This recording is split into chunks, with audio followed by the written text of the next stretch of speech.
The crown was still warm from the forge blessing when Wulfric Thornwood set it on his own head, and the hall did not breathe for 3 full seconds after he did. Seren had counted them from her place at the far edge of the tribute line, her hands folded in front of her the way the council's steward had instructed, her eyes on the stone floor the way 2 prior placements had taught her. She knew better than to look. She had learned, across 2 debt tributes before this one, that looking at the man who now held her contract was a mistake that collected interest. So she studied the seam in the flagstone at her feet, and she listened, and she counted the silence. 3 seconds. Then the hall erupted, and the new king of the Thornwood territory lifted his face toward the sound, as though weighing it rather than receiving it. She looked up then, because the eruption shifted and something in the air changed register. She told herself later that it was reflex, nothing more. He was standing on the dais, crowned, the fading sunlight from the western windows laying a stripe of copper across his shoulders. And he was not looking at the council or the assembled nobles or the 2 senior elders who had pinned the oath sash across his chest. He was looking at her. Not at the tribute line as a group. At her. She dropped her eyes fast, her fingers tightening against each other. It meant nothing. A king on a coronation dais let his gaze move across a room the way a surveyor moved across new ground. She was part of the room. That was all. Elder Cassell stepped forward from the council's raised position to her left, his robe hem brushing the floor with a sound like something being dragged. He was a tall man who had learned to carry his height as a kind of argument, and his voice, when he spoke the formal tribute declaration, landed in the hall as though it had always been the loudest thing inside it. "To the Thornwood throne," Cassell said, "the council presents its tribute according to the old compact, in acknowledgement of the new reign and in service of the Pack's prosperity. 3 named gifts, offered freely." Freely.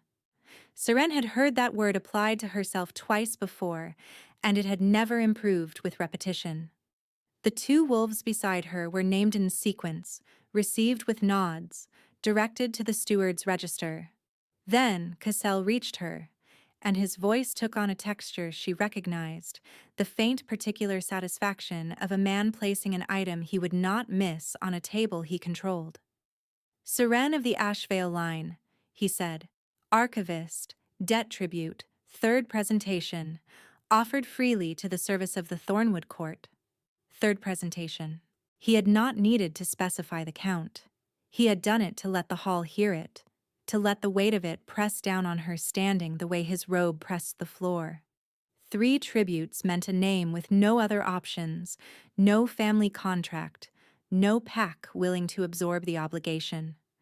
3 tributes meant a woman the system had found no better use for than passing her forward again. The hall murmured. Not cruelly, not in that moment, but in the specific tone of acknowledgement a crowd produces when something is noted and filed away as expected. Seren kept her face level. She had learned that too. Wulfric descended 2 steps from the dais. Not the whole distance, not enough to bring himself to the floor, but 2 steps, which in a coronation ceremony was not prescribed. The elder beside him shifted slightly, a tiny adjustment of posture that Seren, who had spent 2 prior placements watching powerful men move, recognized as surprise being suppressed. "Seren of the Ashvale line," the king said. His voice was not loud. It did not need to be. She looked up. The 3rd time now, and the 3rd time in as many minutes that she had done the thing she knew was unwise. "You are received," he said, "into the Thornwood court, not as debt service, as court archivist, with standing." The murmur in the hall changed pitch. Cassell's hands, clasped at his waist, tightened fractionally. Seren held the king's gaze for 2 full seconds before she remembered herself and inclined her head. Her heart was doing something specific against her ribs that she refused to name. It was not gratitude. She had learned not to build on what powerful men offered in public, because the offer was always attached to something she could not yet see. The council acknowledges the king's reception, Cassel said, in a tone that acknowledged nothing at all. If you are watching this story unfold for the first time, stay with it. The distance between the words a powerful man speaks in a crowded hall and what he actually means has a way of taking all night to cross, and this night was only beginning. The coronation feast followed the rite by an hour, filling the hall's east wing with firelight and the sound of wolves who had set their formal posture aside for the evening. Seren ate nothing. She stood near the archivist's alcove off the main hall, learning the topography of her new position, cataloging the room the way she always did in a new placement. Exits, sight lines, the names attached to the loudest voices. She had done this in 2 prior palaces and 2 prior households, and the habit had never yet failed her. What she was looking for was the geometry of safety, the specific arrangement of people and doors that told her where the room would press hardest if it chose to press. She found the geometry quickly. Cassel was at the center table, flanked by 3 members of the council who moved in the synchronized way of men long accustomed to one another's conclusions. Davin Rook had not yet arrived. Mira found her there before Rook did. She was a compact woman several years older than Seren, an Omega who managed the king's kitchen stores and had apparently decided, in the hour since the coronation concluded, that Seren was someone worth locating. She pressed a roll of bread into Seren's hand without ceremony and stationed herself at Seren's left shoulder in the manner of someone with every intention of remaining. "You're the one he named," Mira said, not quietly. "He named a position," Seren said. Mira gave her a measuring look. "He named you. There's a difference and you know it." Seren did not respond to that, because Lord Davin Rook had just entered the hall with Cassel at his shoulder, and both of them were looking at her in a way that made the bread in her hand suddenly unnecessary. Davin Rook was a broad man in middle years, expensively dressed in the kind of fabric that announced its price by how it moved. He had the look of someone accustomed to receiving things that had already been promised him, and his attention on Seren carried the particular quality of a man reviewing property he intended to collect. Cassel reached her first. He did not waste time. "The king's reception notwithstanding," he said, his voice low enough to be private and precise enough to carry exactly as far as he intended. "You should understand that a bond contract predates any court appointment. Lord Rook holds a sealed contract on your bond line, signed 7 years past by the Ashvale account steward in settlement of debt. The contract is registered with the council."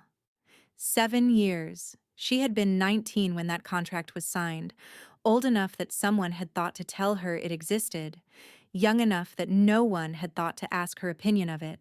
She had heard of its existence once, from a household steward in the first placement, mentioned in passing the way old paperwork was mentioned, as a formality that had not yet been relevant. She had filed the information in the place where she filed things she could not change and kept moving. Now it stood in front of her in Cassel's voice, and Rook's settled attention, and she understood that the relevance had arrived. "The king named my standing," Seren said. Her voice was even. She had worked to make it even. "The king named a position," Cassel said, deliberately borrowing her own framing. "A position can be vacated. A bond contract is a matter of law, not courtesy."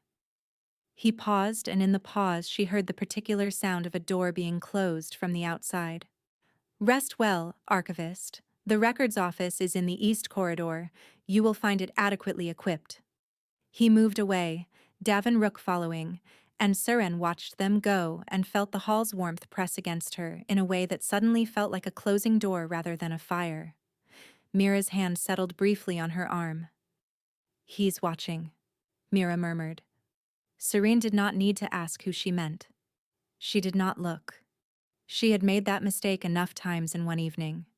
She told herself the next morning that the day would be manageable if she focused on the work. The East Corridor Records Office was, as Cassel had said, adequately equipped, which in practice meant it contained 4 decades of tribute ledgers, two of which had been incompetently organized by whoever preceded her, and a narrow window that admitted light for approximately 4 hours of the day. She could work with that. She had worked with less. The first ledger she opened was from 12 years prior, and the account entries were faded at the edges where moisture had crept along the western shelf, and she spent the first morning simply assessing the damage and cataloging what needed stabilization before any of it could be reliably referenced. There was a quiet pleasure in this kind of work that she had never been able to fully explain to anyone who had not done it. A damaged record was not a lost one. It was simply a record that had been waiting for someone patient enough to care for it properly. Mira appeared at the office door by mid-morning with a second cup of something hot and the information that the king had, without explanation, instructed the household guard to post a man at the corridor's entrance for the duration of Seren's working hours. He said it was standard procedure for a new archivist. Mira reported, her tone making it clear she found this explanation inadequate. Then it's standard procedure, Seren said, and turned back to the ledger. She did not ask why a position that had apparently required no guard in any previous occupation suddenly required one now. Asking would require acknowledging that the instruction was not standard, and acknowledging that would require her to build meaning on a foundation she had already decided not to trust. She heard the guard settle into position in the corridor, and she did not think about who had sent him. She returned to the damaged ledger. The ink under the moisture stain was still legible if she held it to the window at an angle, and she spent the next hour learning to read it.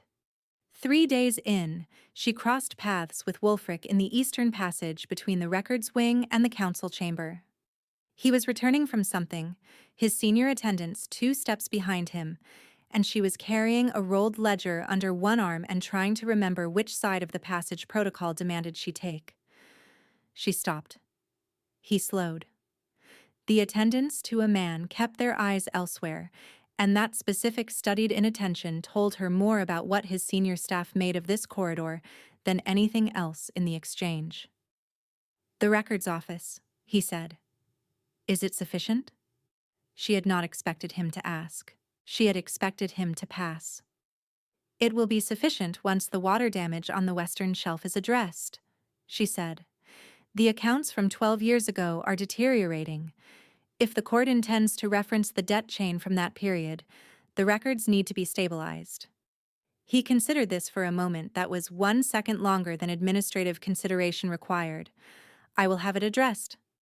"Thank you," she said, and stepped to the correct side of the passage, and he moved on, and that was all. It should have been nothing. She turned it over that evening anyway, in the kitchen where Mira had established a habit of making her eat actual meals, and she arrived at the same conclusion she arrived at every time she examined one of these small exchanges. He was a king managing his court. The records were part of his court. It was maintenance, not attention. "He asked Aldrich this morning whether you had eaten," Mira said, not looking up from the pot she was stirring. "That's not possible," Seren said. "Aldrich told me personally." Then Aldrich misheard. Mira made a sound that was not agreement.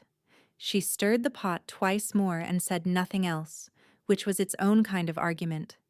The cost came on the 6th day, in the form of a tribute record Seren had not created and was now being asked to sign. The document was presented by one of Cassell's junior aides, a nervous young man who could not quite meet her eyes, and it purported to be an updated account of a debt tribute delivery from the prior month, reassigning the obligation from a lesser wolf in the Southern Holdings to a pack member with less standing and fewer connections.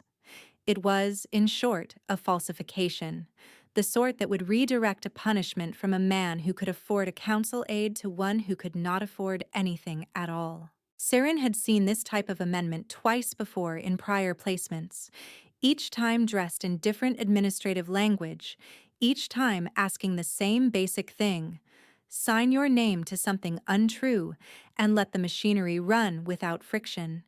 Each time she had refused. She set the document on the table between them. "I won't sign this," she said. The aide's discomfort sharpened into something more pointed. The council requires the record to reflect current tribute assignments. The council requires the record to reflect what happened, she said. What happened is in the original entry. This document reflects something else. She pushed it back across the table toward him. If the tribute assignment changed, the change needs to be documented in the amendment register with a stated reason and the authorizing signature of a named council member. Not mine alone. I am the archivist. I attest to what is. I do not rewrite what was. The aide's discomfort had moved by this point into something that was trying hard not to become alarm. He picked up the document. He left without it being signed. She watched him go, and then she sat down and felt the familiar particular weight of having done the right thing in a place where the right thing was not the thing the most powerful people in the room wanted. She had been the recipient of that weight across 2 prior placements, and it had never become lighter with practice. It had simply become more familiar. She was aware, in the way she had become aware of most things in this palace, that the door behind the aide was open. She was not aware, until later, that Wulfric had been walking past it when the aide's voice reached the passage. She did not know that he had stopped.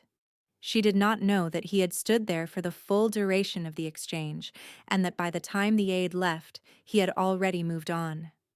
His expression, according to Aldrich who had been with him, had been the expression of a man who had found something he had given up believing existed. Aldrich mentioned this to no one except, eventually, Mira. 4 days after that, in the hour before the evening council session, Seren was in the archive's upper reading room when Wulfric appeared in the doorway alone. She stood. He gestured once that she should not. He did not come fully into the room.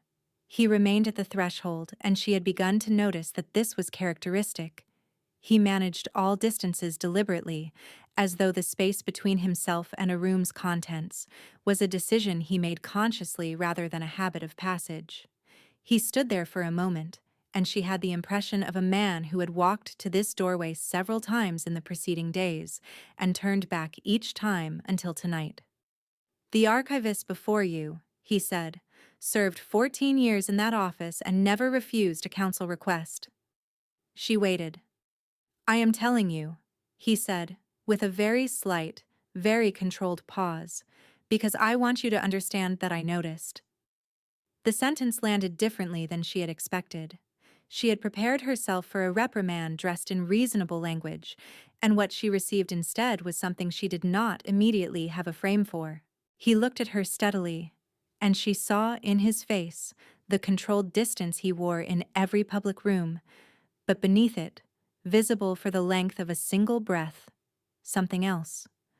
Not softness. Something older than softness and considerably less comfortable to carry. "The record should have been refused. You refused it." He left before she could respond. His footsteps down the corridor were even and unhurried, the sound of a man containing a great deal. Seren sat with her hands on the open ledger for a long time after he was gone. Her fingers were very still.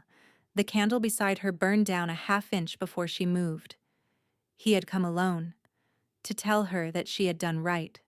No witness, no agenda she could identify, no request appended to the recognition. She had been the recipient of acknowledgement from powerful men before, and it had always been a currency, something offered in advance of a withdrawal.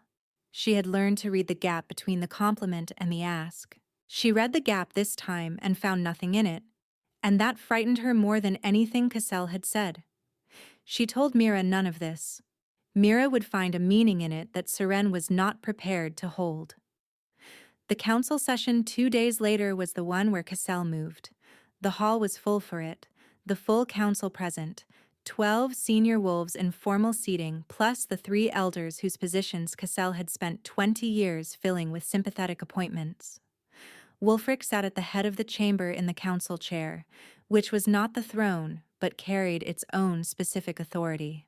And Seren was present because the session's business included archive attestations that required the archivist's seal. She was at the side table reserved for court officers, and she was aware of Mira visible in the doorway behind her, and she was aware of Aldrich standing close to the king's chair in the specific attentive posture that Seren had learned meant Aldrich was watching something he had not told anyone about yet. Cassell rose at the session's midpoint, when the administrative business had been cleared, and the room had the settled quality of a gathering that believed the significant portion of its evening had passed. Before the session closes, Cassell said, the council moves to settle a matter of prior law, specifically, the question of the court archivist's bond status. The room shifted. Not dramatically, not with alarm, with the particular attentiveness of a group that had been waiting for this moment and was now deciding how to watch it. Cassell produced a document from his robe. He held it flat, extended, in the way of a man displaying not a weapon, but a conclusion already reached. A sealed bond contract between the Ashvale account line and Lord Davin-Rook, registered with the council 7 years past, predates the court appointment conferred at coronation. Per the old compact's terms, a pre-registration contract takes precedence over a court appointment in matters of personal bond and standing. He set the document on the council table. Lord Rook's claim is valid. The council holds, 3 votes to 2, that the contract must be honored. The archivist is to be transferred to Lord Rook's household within the fortnight. The room was very quiet. Seren held her seal case on her lap and looked at the document from across the chamber and recognized, in the specific register that had accompanied every difficult moment of her adult life, that this was the thing she had been waiting for. Not this specific form of it, not this particular mechanism, but this, the moment the floor she had been standing on revealed itself to have been borrowed. She had known, from the first evening in the feast hall, that the position the king had named was not a thing Cassell intended to honor. She had known, and she had worked anyway, because the records needed doing, and because doing the work correctly was the only thing she had ever had that was entirely her own. Davin-Rook, seated in the council gallery, did not look at her. He looked at Wulfric. Wulfric had not moved. Seren looked at him then, because there was no reason not to anymore, because the pretense of not looking had just been rendered irrelevant by the fact that her circumstances were now a formal council matter in a room of witnesses. She looked at him, and she saw nothing she could read. The mask was complete. The authority was complete. He was the king at the head of a council session, and the council had just told him what would happen, and he had not spoken. That was when she understood, in the place where understanding settles before it reaches words, that she had been wrong to build on anything at all. The records office with its guard. The question about whether she had eaten. The doorway in the reading room. The sentence left incomplete. It had not been recognition. It had been a king noting a useful court officer, and she had, for a moment, in the quiet of the archive, let herself believe it was something more specific than that. The session was adjourned. People moved. Mira appeared at Seren's elbow and said her name twice before Seren heard it. And then, they were in the corridor, and Mira was holding both of Seren's hands in hers and speaking with a careful, particular urgency. "Listen to me," Mira said. "There are things you missed. Things you need to know before you decide what this means." Seren looked at her. "The guard at the corridor," Mira said. "He told the guard captain personally. Not through the steward, not through Aldrich. Personally. He walked to the guard post himself the second night and spoke to the captain for 10 minutes. She tightened her grip on Seren's hands. The kitchen record. He came by the kitchen the morning after Cassell's aide left your office. He didn't speak to me. He looked at your cup on the shelf, the cup I always leave for you, and then he left. That's all he did. He just looked at it." Seren was quiet. The corridor was stone and shadow around them, and she let Mira's words arrive without deflecting them, which was a thing she had not allowed herself to do with any of the evidence before now. She had been careful, across 3 placements, not to mistake proximity for meaning. She had been careful not to mistake a powerful man's passing attention for the specific costly thing it would have to be to matter. But Mira was looking at her with the expression of someone who had been watching patiently for 11 days and had run out of willingness to stay quiet. And the cup on the kitchen shelf was not a detail a careful woman invented. Aldrich told me, Mira continued, that 3 days ago, before the reading room, Wulfric told him that he had not asked for the tribute list and would not have chosen this placement, and that the tribute system was one of the first things he intended to reform. She paused, long enough that the pause itself carried weight. He said your name when he said it, not the archivist. Your name. The corridor was empty around them. Somewhere deeper in the palace, a door opened and closed. He couldn't have known what Cassel would do, Seren said, and her voice came out differently than she intended, smaller and more specific. No, Mira said, but he knows now. The full court was assembled the following evening in the throne hall, the largest formal gathering since the coronation, convened on Cassel's initiative to witness the formal reading of the bond contract and the announcement of the transfer. It was, Cassel had made clear through his aides, a procedural formality, a witnessing, the sort of thing the old compact required before a bond contract was activated. Seren stood in the witness area designated for court officers, in the same borrowed formal dress she had worn to the coronation feast, and she watched the hall fill with the same wolves who had watched her named as a third presentation tribute 11 days before. She recognized several faces. The senior elder who had nodded faintly when Cassel read her count. 2 council members who had not been present the night of the feast but had heard the story.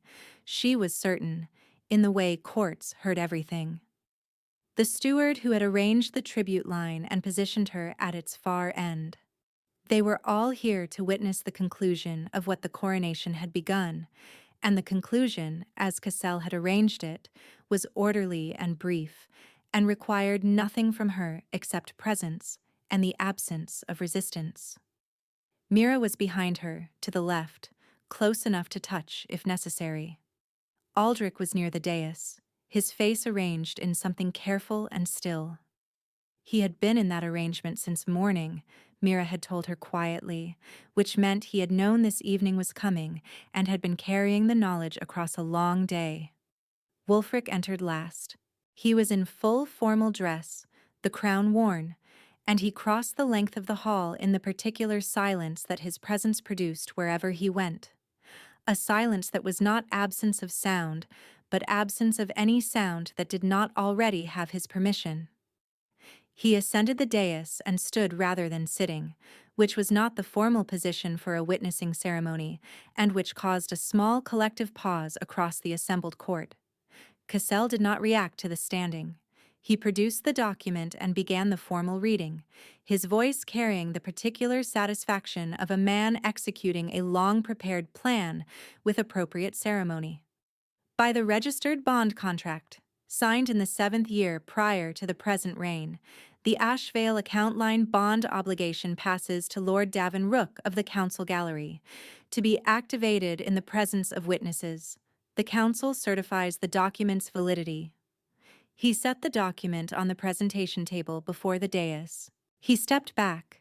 He looked at Wulfric with the expression of a man who had 3 of 5 council votes and knew it. Wulfric looked at the document for a moment that the hall experienced as much longer than it was. There is a question of jurisdiction, Wulfric said. Cassel's chin lifted slightly. The document's jurisdiction is clear. Pre-coronation contracts registered with the Council are governed by the old compact. The document's jurisdiction is clear, Wulfric agreed. What is also clear, and what the Council omitted from the coronation rights recitation of my authority, is the King's right of dissolution over pre-coronation bond contracts registered under the old compact, when those contracts were drawn against a pack member who carried an unregistered bloodline at time of signing. The hall did not move. Cassel's expression changed in a way that was not quite a crack, but was the moment before one. There is no unregistered bloodline in the Ashvale account. There is, Wulfric said. There was, at time of signing. The Ashvale line carries dormant alpha blood on the maternal side, suppressed by 3 generations of status erasure. The bloodline would have voided the contract at the time of signing had the council registered it. It was not registered. I have had 7 days to confirm this through the archives records. Seren had not known. She stood in the officers' section and felt the information arrive in her body before her mind had finished parsing it. A warmth spreading from her sternum outward to the edges of her arms. Not heat, but the specific sensation of something long still beginning to move. All 3 placements, and the placement before those that she barely remembered. The status assignments that had followed her across every household she had entered. The careful erasure of a line that someone had decided was safer suppressed than registered. 14 years of documentation sitting in a records office she had spent 11 days organizing. The answer had been in her own archive. She had been the last to know what it said. Mira's hand pressed once, briefly, against her shoulder. "The contract is void on bloodline grounds," Wulfric said. "Under the king's right of dissolution, which I am now formally invoking, the council's vote is superseded." He looked at Cassel with the particular steadiness of a man who had known this moment was coming and had prepared himself for what it would cost. "Elder Cassel, the council seat you hold was appointed under your predecessor's authority. A seat appointed without standing election is subject to review upon a new reign. I am opening that review, effective now. Lord Rook's claim is dismissed." Davin Rook rose from the gallery, his composure visible only in the precision of his movements as he registered that the room had reorganized around him without warning. He said nothing. He sat back down, because there was nothing to say, because the king had spoken before the assembled court and the assembled court had heard it, and the kind of claim he had been carrying for 7 years was not a thing that survived being dismissed in front of witnesses. The hall was the quietest it had been since the 3 seconds after the crown was set. Wulfric descended the dais steps. Not 2, this time. All of them, the full distance, and the hall tracked his movement the way a field of wheat tracks the direction of the wind, every face turning by increments as he crossed the floor toward the officers' section. He stopped before her. He was very close. She could see the specific line of tension across his jaw, the controlled breath, the small evidence of what it had cost him to spend the political authority he had just spent in a room where 3 of 5 council seats were held by a man he had now made into an opponent. He had not been certain of the outcome when he walked into this hall. She understood that now. He had prepared the argument and confirmed the bloodline and invoked the right with no guarantee that it would hold against Cassel's 3 votes. He had done it anyway. "The contract required the court's witness for activation," he said. "There is no mechanism to activate what has been voided." He paused. A pause that Aldrich, watching from the dais steps, would remember specifically and in exact detail for a long time after. "I want a different witness." His voice dropped just enough to mark the sentence as something other than an announcement, though the hall's silence meant everyone heard it anyway. "Seren of the Ashvale line, will you let me ask for your hand, here, now, before these witnesses?" She looked at him. She looked at the thing she had been refusing to see since the coronation, the specific quality in his attention that was not administrative and never had been. The guard posted at her corridor, the cup in the kitchen, the sentence in the reading room left unfinished, not because he had not known how to finish it, but because he had not permitted himself to yet. She thought of 2 prior placements and what they had taught her about powerful men and borrowed floors and offers attached to withdrawals she could not yet see.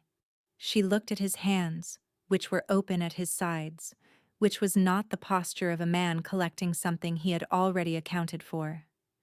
There was no withdrawal waiting behind this. She had read enough gaps in her life to know the shape of an empty one. "Yes," she said. He took her hand. The touch was careful, specific, a hand held rather than taken, and the warmth she had felt when the bloodline information reached her deepened and changed quality. And then it was visible. A thin line of silver light moving from the joined point of their hands up along the inside of her wrist to the curve of her elbow, the mark settling into her skin like a pattern that had been drawn in invisible ink for years and was only now being shown. The hall saw it.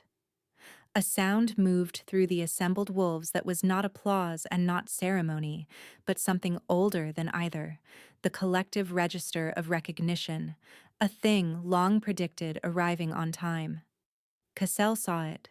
His hands, still resting on the voided document, did not move, because moving would have required a decision about what to do next, and the mark's appearance had, in approximately 5 seconds, restructured the available decisions. Aldrich made a small, precise sound that was not quite a word, but that Mira, standing 2 feet from him, understood immediately. She found she had to work somewhat harder than usual to keep her own expression appropriately formal, and she did not entirely succeed. "Dormant lines declare at first bonding," Wulfric said, to the hall, rather than to her, though he did not release her hand. "The Ashvale alpha blood has been in the court's archive records for 14 years, suppressed by 3 generations of status assignment and invisible until now." He looked at her again, directly, with the expression she had glimpsed in the reading room doorway, and not been permitted to hold on to. It was never erased, only waiting. The hall held that in the way halls hold things they will be speaking of for a long time. The review of Cassell's council seat concluded within the week. The senior elder who had held it before Cassell's appointment was still living in the Pack's eastern holdings, sharp-minded and entirely willing to be recalled. He arrived 3 days after the review was opened, looked at the documentation Cassell had left behind, and described it in terms that required no elaboration. By the following moon, the seat was occupied by someone whose first recorded act was to formally register the Ashvale bloodline in the council's current documentation, a correction of a 14-year omission that took 4 minutes to execute, and settled something that had been wrong for considerably longer. Davin Rook returned to his northern holdings. He was not pursued. He was not stripped of his legitimate properties. He departed the palace with exactly what he had brought to it, and the absence of what he had been intending to collect, and that was the form of justice that fit. He had been a man carrying a contract he had not drawn against a person he had not met, and the contract had been voided on grounds that had existed from the moment of its signing. The mechanism of his diminishment was the same mechanism that had built his claim, the old compact, applied correctly at last. Mira remained in the kitchen. This was her choice entirely. She had been offered a position in the household staff at a considerably elevated standing, and she had considered it for 2 days, and she had decided that the kitchen suited her, and that elevated standing was of more use to people who had not always had it. Seren brought her tea on the 3rd morning after the ceremony, and they sat together at the kitchen table for an hour before the palace woke, which was a practice they continued for a long time. They talked about the archive's condition, about the tribute system reforms that were beginning to move through the council, about the specific quality of the bread when the kitchen had a proper morning and time had not been rushed. They did not always talk about significant things.